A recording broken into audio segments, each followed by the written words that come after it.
Why is it really important to pay attention to the crisis in Ukraine right now? I'm going to let you know about the series of tragic events that are creating a dangerous situation for Ukraine. Russia destroyed the Novokakhovka Dam on June 6, 2023. Several timed explosions were recorded on separate recording devices around the world, indicating a very powerful series of blasts occurred before the dam collapsed. The damage and aerial footage before the collapse tells a clear story of what happened and why. When Russia launched its full-scale invasion in February of 2022, two sites in the area were immediately targeted: the Novokakhovka Dam and the Zaporizhzhia nuclear power plant. This dam is huge.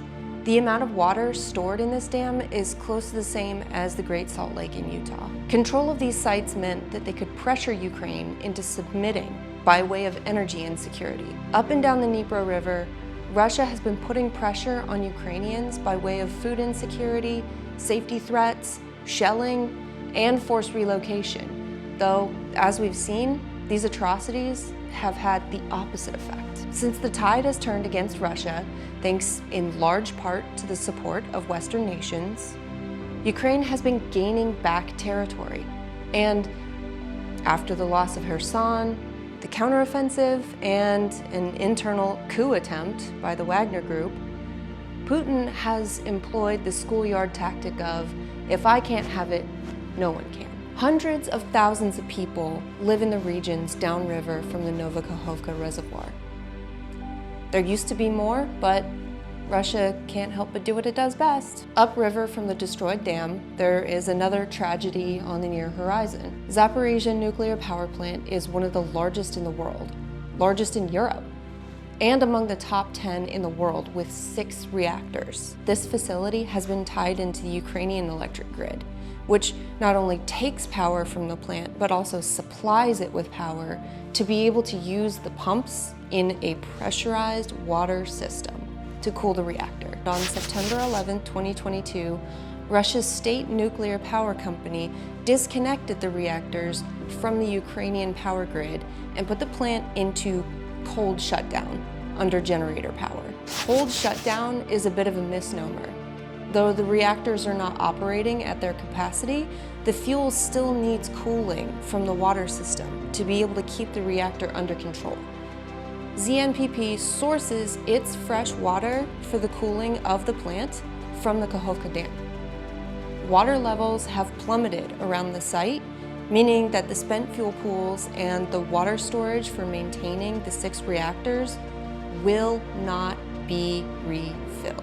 The dam, according to Ukrainian officials, was completely destroyed, meaning you, me, and everyone on Earth is in for a very large, very destructive wake-up call once those water pools are empty. Here's a map of the fallout from the Chernobyl disaster.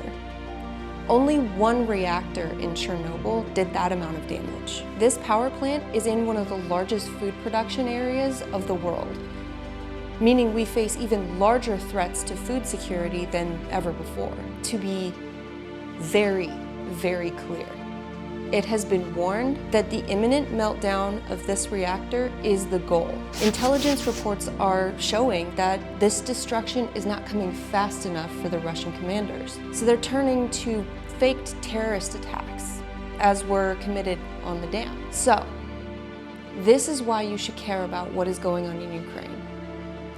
I know that people are tired of seeing the devastation and destruction on TV for over a year.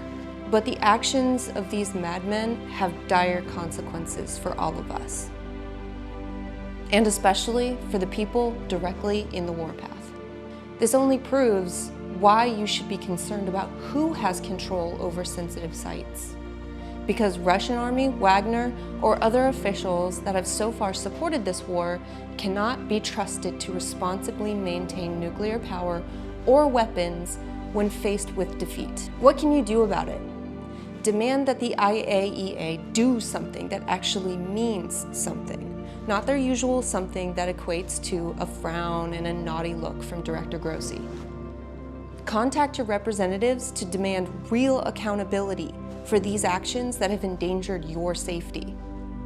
Email the Red Cross and other international organizations to ask them to politely get off their asses and stop excusing bad behavior. Demand that the UN permanently remove this fractured, unstable nation from the UN Security Council. We've run out of time to twiddle our thumbs and see how this thing shakes out. It's now finally time for some real action.